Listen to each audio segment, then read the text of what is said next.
Ladies and gentlemen, boys and girls, TV time is here. That's right. We're talking about Mork and Mindy. I'm not fucking with you. On Kill by Kill.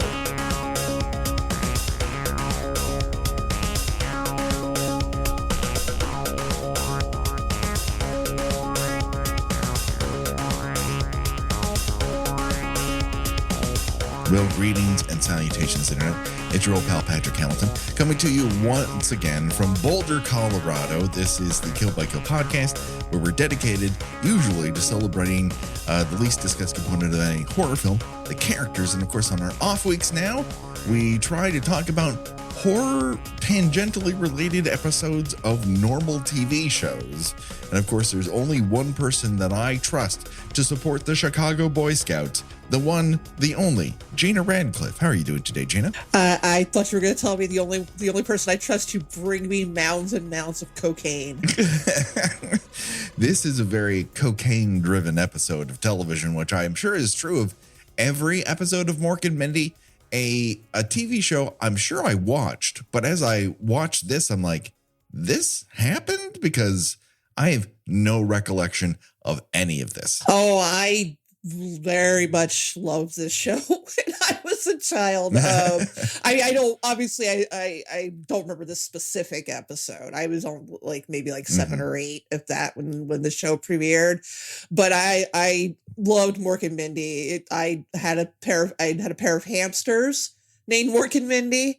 Okay. Dear. Okay. I have an anecdote about having Mork and Mindy in a cage together and being rarely alarmed when I saw what appeared to be little pink jelly beans in the cage one morning. They got it on.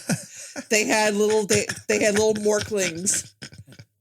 Now, did they come out an older person who was going to age backwards? Because that, of course, God, is what happens wish. on the show. That's the only thing I remember. Yeah, that's when it got real, real weird. This revisit kind of hurt. It hurt me a little bit. Sure, right, yeah. I mean, it's tough to. I mean, listen, we all loved crap as children. And that's perfectly fine. But then you revisit some of that crap and you're like, oh my God, this is what I found entertaining at the time. And wow. I thought the whole setup was he arrives, she is working at a store with her dad, who does not like him very much, who is bald. And then this apparently is season 2. And they've kicked that motherfucker to the curb. They're like, no, we don't like anything of that. We are bringing in Jay Thomas and some woman who's supposedly a sister, and they're going to be a part of the show. Yeah, I can't remember the order of it because, yeah, you have this brother sister who are, they run a New York style delicatessen. You have this kind of nerdy business guy, and I thought that that they brought the dad back later, but that I can't remember that for certain. But yeah, there's definitely the bald dad who doesn't like him, because I remember this actor played a lot of bald dads who don't like boyfriends. Yeah, he specialized in that. And that was who I was expecting to show up. And so when Jay Thomas appears, I'm like, the fuck is going on here? I had no recollection of this setup at all. I'm like, is this late in the series? No, this is season 2 somehow of this show. And so, maybe I just didn't come on board until later in its run. I don't know. Who knows? But I was astounded by that fact. Also, it should be noted that the version that we watched for this is available on YouTube and comes complete with Chicago area commercials. So it is entirely possible we will spend more time talking about those commercials than the actual episode. Yeah, I really loved Robin Williams. I really, really did. Mm-hmm. I was brokenhearted when he passed away, but it is hard watching his early performance footage because just like he is a pile of cocaine roughly shaped into a human being. I remember the funny thing is the Mork persona is just him. It's basically just him and a cleaner, more family friendly version of his comedy. Because if you watch, like, he did an HBO special roughly around this time, and he's dressed exactly the same with this weird sort of like almost like a street deep mime scoop neck outfit, you like with the overalls and like suspenders and shit, and just a very rapid fire, talking a mile a minute thing, constantly reverting from, one impersonation to another, just the constant sweating that's just pouring out of his body. It's astonishing. There's like a scene where he walks in to the room and he's been frightened by something and his hair is standing up. I'm pretty sure it just did that. No, I don't think there's a lot of product being used in Robin Williams' hair at this point. That's what it did. I think you showed up to set and they're like, well, we could put a comb through it, but that's not what's in right now. And so, it's just kind of standing up on end. Basically, the premise for this particular episode, which is happening the same year that Amityville Horror comes out. So haunted houses are very in.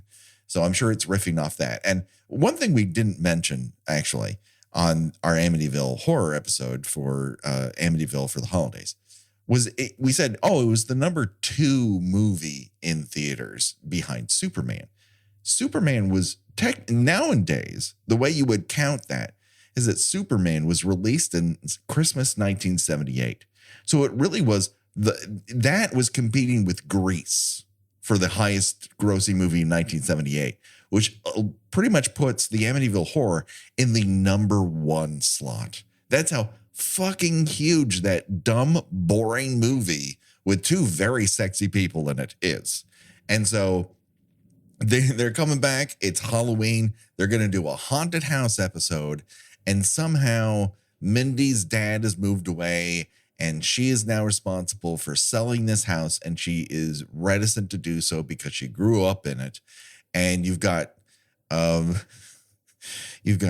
Poston playing Tom Poston, I think is what this is.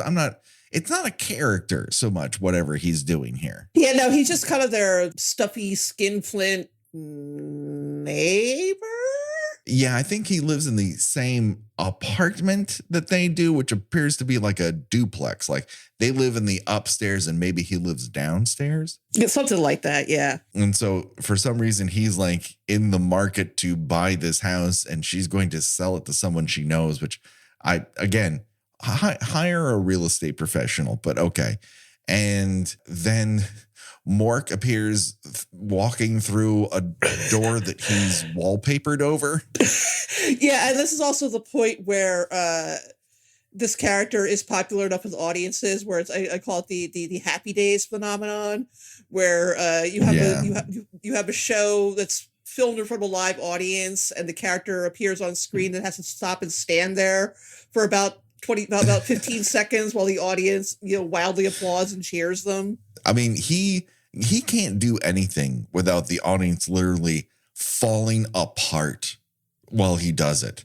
At one point, he just exits with his pants down, and this is enough to, like, I'm surprised the soundstage did not burn to the ground. That is how hot the audience is for the comedic styles. Do you ever see like that are on display here? Remember, I think it was like Def Comedy Jam on HBO during the 90s. And like, it would cut to the audience and they'd be like jumping up and down on the seats and like, yes, like high-fiving each other and all. Like they can't, it's a concert. They like can't believe they're a part of it. Yeah, exactly. Yeah, it's a phenomenon. Who is possessed in this circumstance is the audience, because they are so fucking hot for everything that comes out of Robin Williams' mouth that he can barely perform it. And then in the show's third act, it becomes a one-man show where he is doing 3 entirely different female characters, 2 for comedy and 1 for pathos. And the audience doesn't know what to do. Yeah, that was the thing that I completely forgot, was how a lot of the episodes of the show took this like really clumsy turn into sentimentality. And yeah, that's something that like I said, this was before Robin Williams started doing serious stuff, and he was very good at it. But when he could not turn it off, he was unbearable. I don't like to speak ill of the dead, but some of his more mawkish movies are impossible to watch now, because again, he's not being, when he's not being the Robin Williams persona, he's much better. But here it's just, it's constant, funny voice, sad voice, funny voice, sad voice.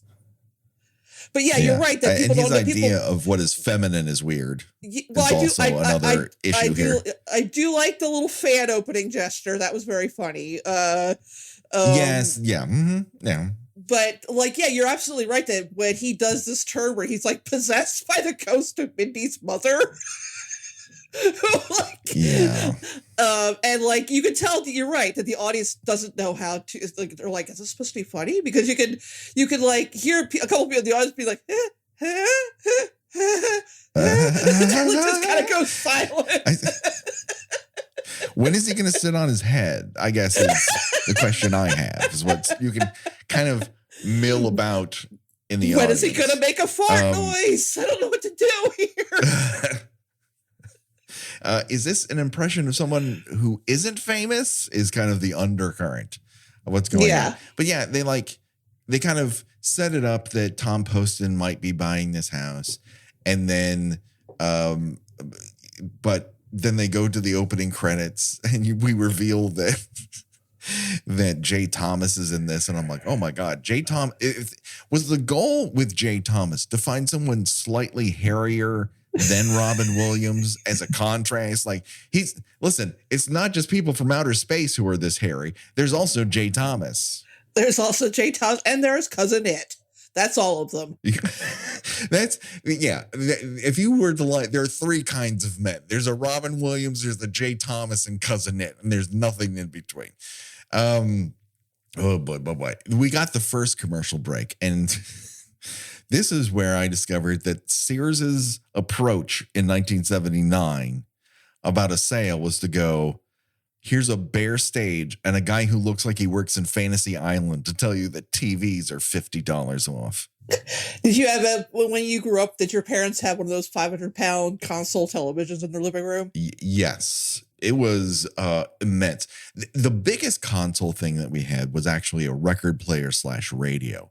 And it was the size of my office.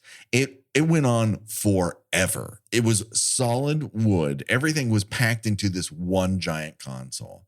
I would die for this thing now. But it was so fucking high. It was 4 feet high for a record player, radio, and speakers. Why was it so goddamn huge? And I would play the 2 records that I bought with my own money. My first 12-inch records would be the soundtrack to Flash Gordon, and I believe Men at Work. Those 1, 2 are my first records. How about you? My first records that I bought with my very own money was the soundtrack to Xanadu. Oh yeah, okay. Mm-hmm. And do you remember when K-Tel used to do those compilations of of course hits? I had one. I bet I can go and buy the tracks around. I could probably find it, and I'll bet somebody probably ripped it onto YouTube at some point. But it was basically just a kind of compilation, hits of 1980 or 1981. Because I remember specifically that Funky Town was on it. Sure. Mm-hmm. And I think a classic. I think In the Navy was on it. People. The Village People's best hit in the Navy, which is kind of indistinguishable from their other hits. The first 45s that I owned were Valley Girl by Frank Zappa and Whip It by Devo. So basically in the same pocket there.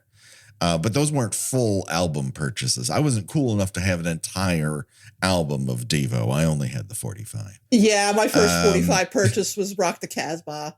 And it wasn't until I was much older that I listened to other songs by The Clash. That's a little different than their usual tunes. What I did like about the Sears commercial in particular was that someone there is like, you know what this set needs more of? Decorative flower bouquets.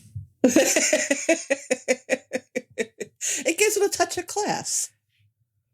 Yeah. And then at one point he opens up a microwave oven and there's a full fucking turkey inside of it, Gina.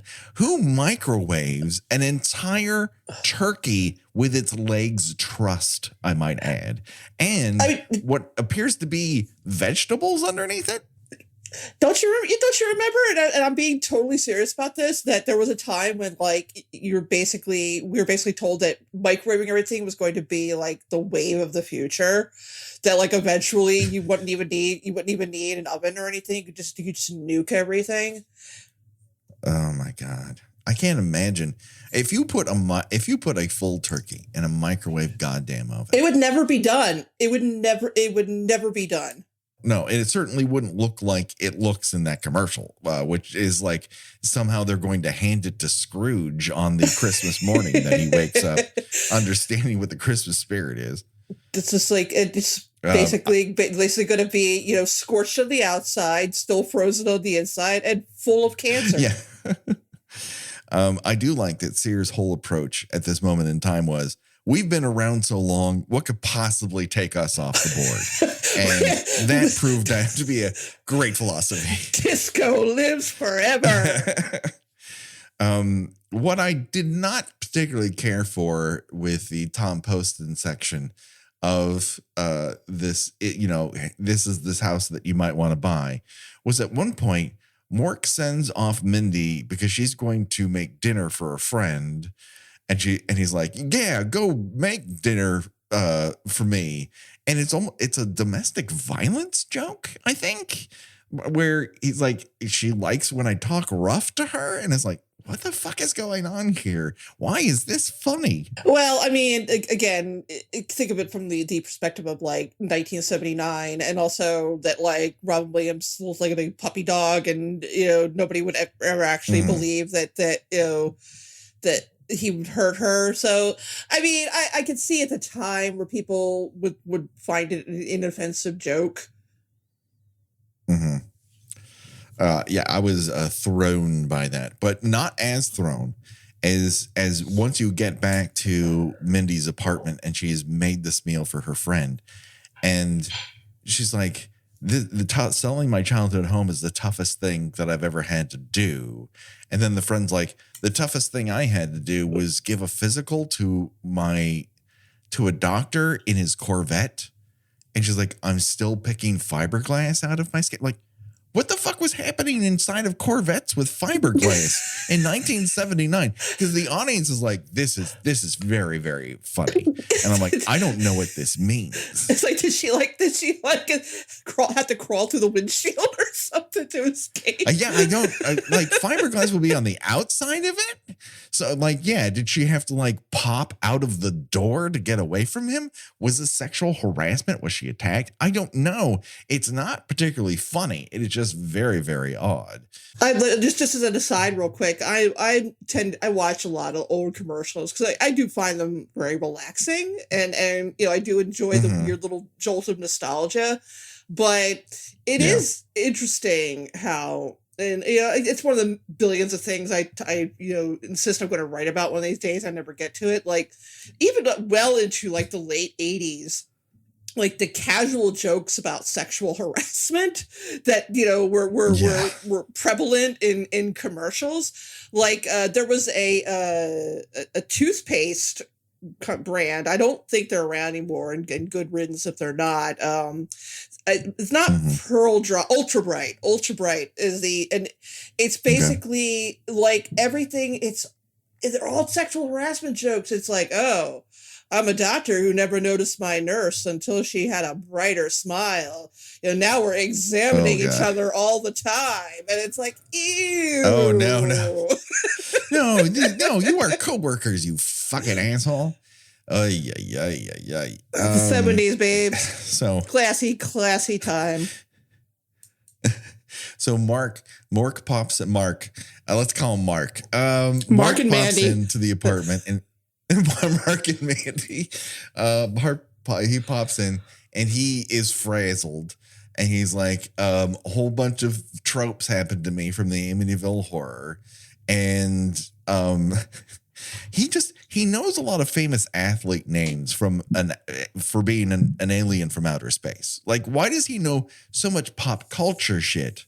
Yeah, he also knows what a ghost is. A year ago. He knows what a ghost is. He knows like what something being haunted means, which is odd. Well, I do think it's one of those shows that obviously, a lot of fish out of water TV shows, will do this where, however much he, however much he does or doesn't know about, Earth and its strange customs changes from week to week, depending on how much the plot needs him to know. It's so fucking odd. And so they go back to the apartment, and this is where they discover they are not alone because Mork's friend Exidor is there, who claims to be an alien, but is not, if I'm remembering what his backstory is. He's just mentally ill. Right. And this is how we portrayed the mentally ill in 1979. Back when you could have a mentally ill person be comic relief for TV series. And it really does show you, though, like the talent level of Robin Williams is that when you give somebody else his stuff to do, this is how it comes out. It's just a very odd presentation. And in that ABC promo that was going around a few months ago where everyone's dancing in white tuxedo outfits, is he the guy whose eye is bugging out while someone else is singing? He's like, is that Exidor? Or is that some other fucking dude who looks exactly like him and is doing his shtick? I'd have to go back and watch, but possibly. I didn't care for it, but it's taking up a whole bunch of space. Like a whole lot of this feels like this all has to happen over 24 minutes on stage, and just shit needs to get in the way. And if it's this guy claiming he's taking a vacation in your closet, like, please, let's do this for an extended period of time. Just 5 solid fucking minutes of this guy doing Robin Williams shtick while Robin is in another room. Like, I did not care for it. So then we cut to commercial, and I'm like, oh, thank God. Here we go. Now the entertainment begins. And it's, hi, I'm Cheryl Tiegs, and I feel at home in front of the camera. And I'm like, okay, what's next? And it's Little Europe from the Universal backlot. I'm like, hot damn, baby, we're back in business. This is the only thing I have to talk about. That's the only reason you want to do this is for the opportunity to revisit the Universal backlot and its glory. Because even when it's a Paramount show being done on a Paramount lot, there's still like the commercials still have to be filmed on the Universal backlot. So we're right back at it, baby. Now, Little Europe was built very early on in the studio's life. It is used in a lot of classic movies. Where they are filming is the same courtyard in which The Hunchback from Notre Dame was being filmed. Why these people in the Tour de France are being rooted on by a guy in a Napoleon costume, I cannot tell you. That is a piece of information. I don't know why it exists. But like Cheryl Tiegs is like, I can point my camera at these things and capture them on film. And like, that's what a fucking camera does. But then all the guys who are in the race look over and like, holy shit, Cheryl Tiegs and they forget how to function as human beings. And they are falling on the road and falling into the fucking fountain. Do you remember? I can't believe Cheryl Tiegs is anywhere near me. Do you remember the Saturday Night Live camera parody with Stevie Wonder? Oh, yes. Yeah. That's one of my favorite commercial parodies. It's really good. And honestly, it's way better advertisement for that camera than this commercial, which is just super, super odd. They're like, I am so horny for Cheryl Tiegs. I don't know how my legs work anymore. Like, how does that sell cameras? I'm just going to risk massive body injuries and not pay attention to the road on my bicycle. For those in the know, now Little Europe for a long time wasn't seen in anything beyond like a Star Trek. We have to go back to Germany, 1933 sort of thing, but it was in a whole bunch of The Good Place. It just doesn't kind of look like a Little Europe anymore, although it still has cobblestone streets. It's just very, very odd. But that it's in The Good Place, so you've seen it lately. It's just dressed up in weird yogurt shop parodies. Then it goes to a commercial for corn, and there are two cartoon farmers churning butter, and then the little green giant, who isn't the big green giant, is like, what the fuck are you two guys doing? It looks like you're double timing that barrel. And they're like, we're making butter sauce. Not butter, butter sauce. And he's like, that looks hard. And the one guy responds, tain't easy. Tain't easy on national goddamn television. Tain't misbehaving. Far be it for me to claim that I don't like butter, because I very much do. But I just don't believe you should boil your vegetables in a butter sauce. That that's like that's like that's the same. That's like popcorn butter. That's like not real butter. Oh yeah, that's not a real dairy product. So then after that, we got a promo for something called The Associates with Frank from Murphy Brown. Apparently that did not go well. Yeah. There was also an ad for something that sounded amazing called Disaster on the Coastliner. Disaster on the Coastliner. We need to track this shit down. I'm serious. We're watching Disaster on the Coastliner because that has got to be 2 hours of nothing happening, and finally a model of a train hits some dirt. So supposedly these two trains are going to hit each other. And that's a TV movie. It's an hour and a half of that. I mean, I did watch every episode of Super Train some years ago. So this is definitely within my wheelhouse. I've often threatened that we are going to have to do a podcast version of it where we watch every episode of Super Train.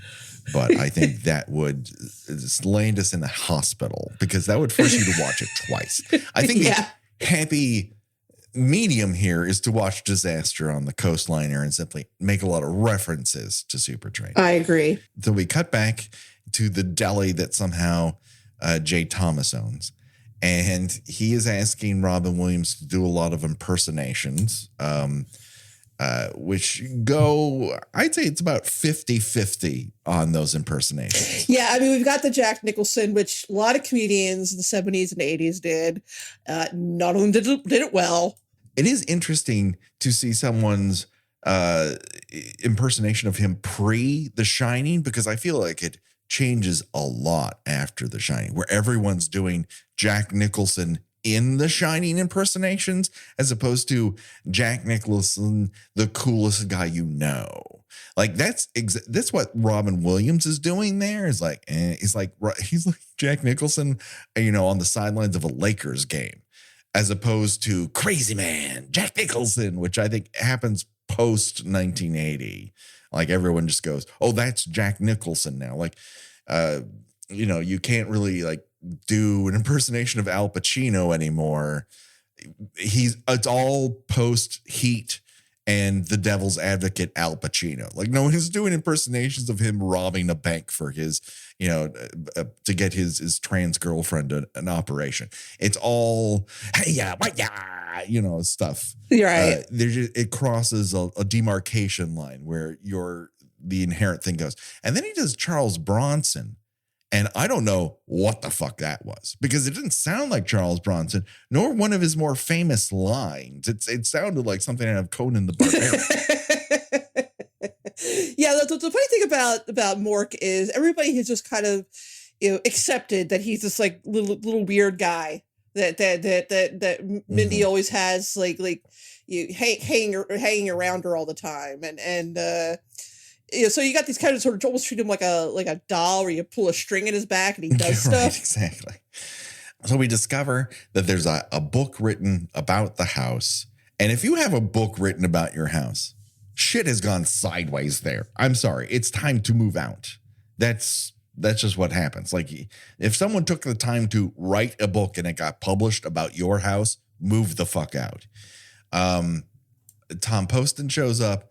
He believes that their assumption that there's a poltergeist or a spirit in the house is basically some sort of ruse, because he believes a quote unquote wealthy Arab has made a higher offer, and I just the casual racism. We'll just let it fly for now. That was another big thing in 70s and 80s jokes, is wealthy Arab jokes. I mean, at least they didn't have an Italian American actor show up as said wealthy Arab, which was definitely also a thing that happened on occasion in 70s sitcoms. Yeah, what's his face from MASH and Cannonball Run, whatever the fuck that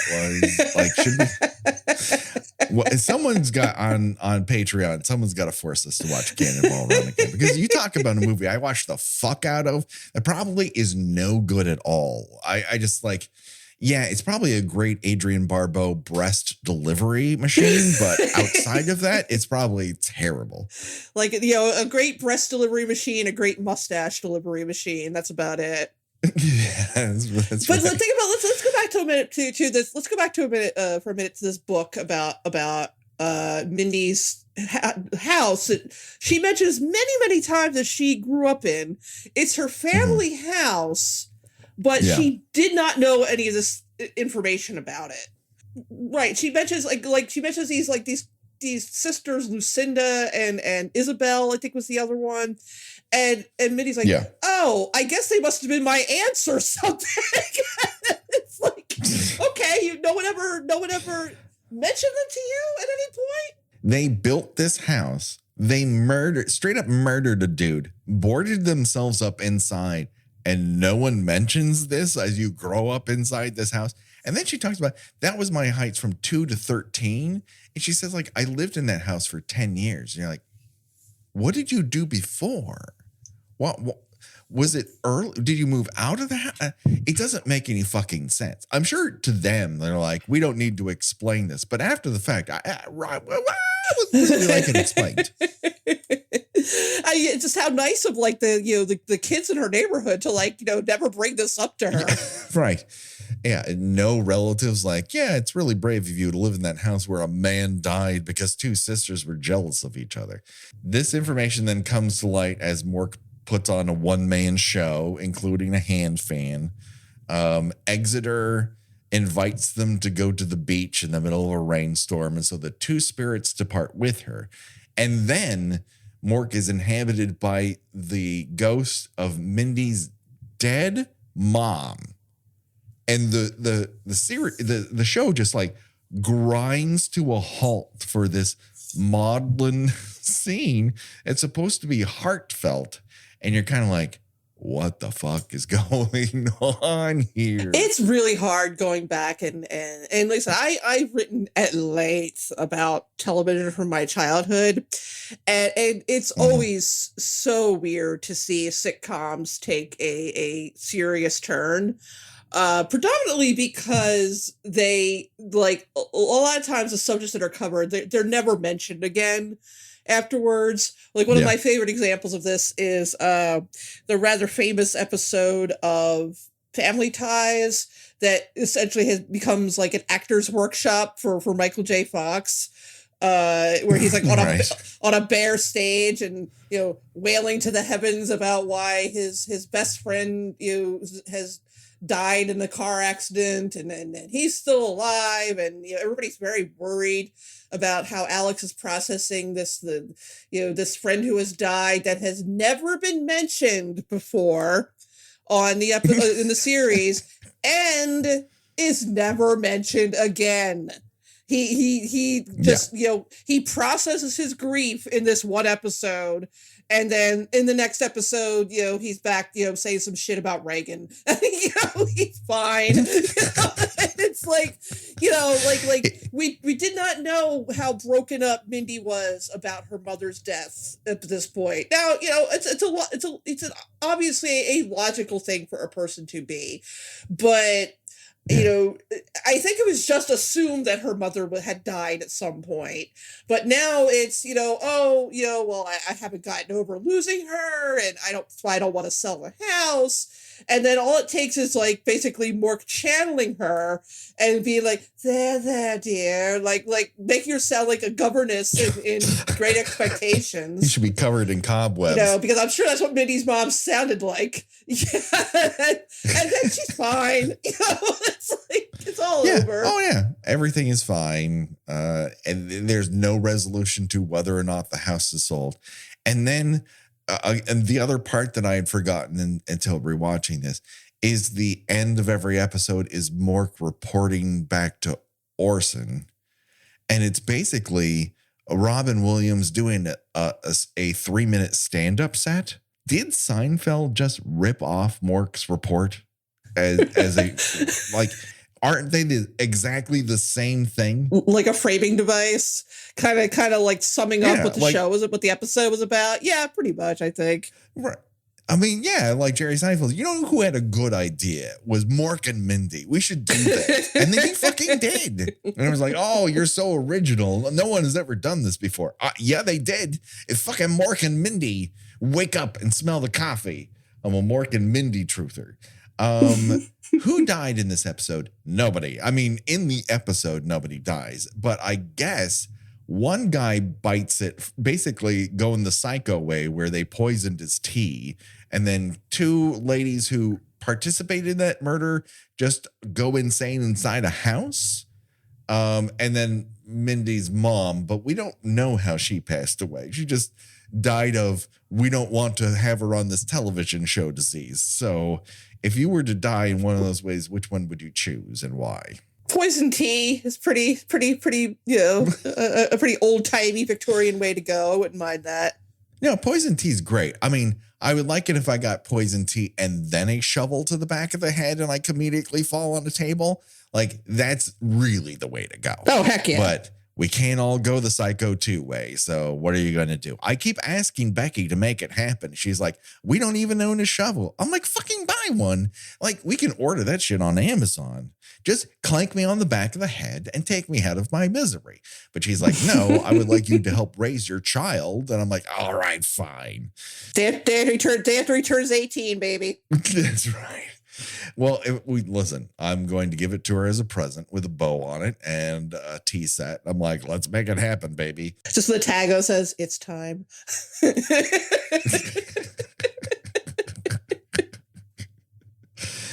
Oh, boy. She's going to be very confused when that present arrives. But that is something we'll have to handle at another time. But that just about does it for this episode of TV Terrors. But don't worry, we'll be back for more. Hey, Gina, where can people find you on these here internets? I write about movies and television at thespool.net. I have a Substack where it might be more likely that I will occasionally talk about old television. I will say that back in December, I wrote about the series of Kraft holiday recipe commercials from the 80s, which a lot of people found very entertaining, which is amusing to me. And that is GinaWatchesThings.substack.com. And I am on Twitter and Instagram under Gina Does Things. Do it today, people. Check it out. Of course, we're on Twitter and we have a Facebook group and we're on Instagram. Go over to our Patreon where we have lots of fun stuff going on. We're watching all of the Friday the 13th movies and talking over them in a commentary form. If you enjoyed our Friday the 13th commentary that we released on Friday the 13th. You will enjoy those and our Halloween commentaries that came before it. They're very entertaining. We also talked about Phantom of the Paradise. And that just about does it until next week. Josh Hall does all of our artwork, and Revenge Body does this theme and all the remixes. Go to Revenge Body Memphis at bandcamp.com to get that and more. And don't worry, folks, the body count will continue for myself and for Gina. Bye-bye, everybody. Bye.